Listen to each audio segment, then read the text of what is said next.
So we're in Molly's number 2 health plan, we talked about diet, and we're going to add on to that dietary discussion about the quality of food. It's kind of also like the quality of your relationships.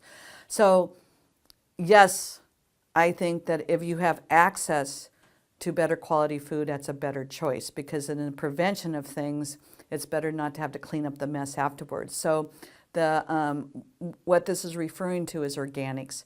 So and you're going to have to trust somebody somewhere. I mean, you know, when someone says it's organic, it means all sorts of things all over the place. But I do want to promote the ewg.org website, which is an environmental working group that has a really good website that updates fish quality, mercury content in fish, what the dirty dozen is, so I'll explain that to you in a second, what kind of makeups you can use, what kind of cleaning fluids you have.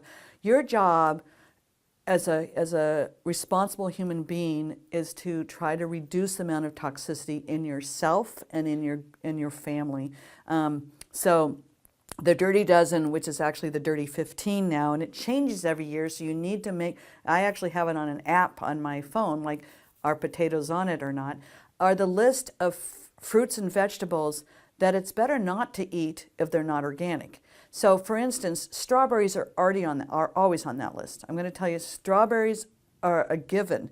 So if it's better for you not to eat, in most cases, I'll make an exception, it's better not to eat a non-organic strawberry because the amount of nutrition you get it is counteracted by the amount of poisons in it. So I tell people anything on the dirty dozen you shouldn't eat. Now, if you don't have access to organic fruits and vegetables and someone hasn't taught you how to grow them, then you do need to eat. So it's really, really important. But dark green leafy vegetables in of itself are heavy metal chelators. So if the world is using, so what has happened in the last couple generations is that the industrial society's waste products have been put into the pesticides and fertilizers, which are now in our soil. And if you eat a kale from that soil, it's pulling the poisons from the soil and dumping them in you. So to illustrate that, I had a patient who came up with Bell's palsy suddenly, which is a paralysis of one side of her face.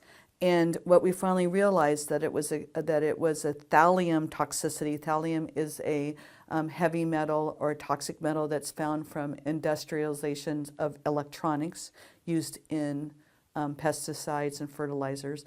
And she got it from an area, I'm going to not say that area because I don't want to disparage this market, but it was a market that every night they hosed down to clean it up and aerosol the rat poison. Rat poisoning is really high in thallium. It's used in rat poison, and it ends up on the wooden tables where they're putting these organic fruits and vegetables, which were absorbing the thallium off the tables. So we actually examined the vegetables she was eating. They were high in thallium. I chelated out her thallium. Her Bell's palsy went away.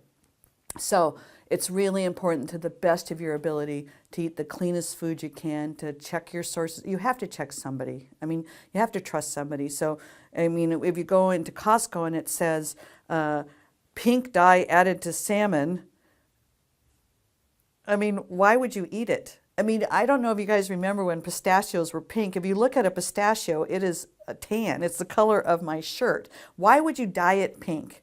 So they used to dye prenatal vitamins pink. Women take pink vitamins. You know, why put those poisons in your life?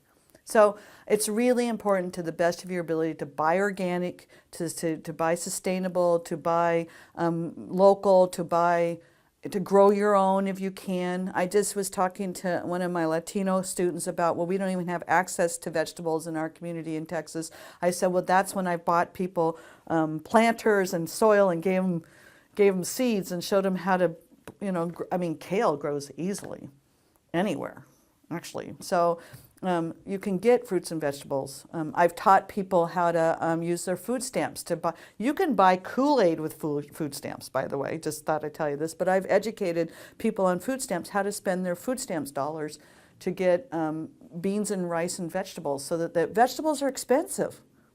Carbs are cheap. So if you can get their protein sources in a cheaper fashion, you can get your vegetables. So that's the addendum to eating quality as well. So that's the diet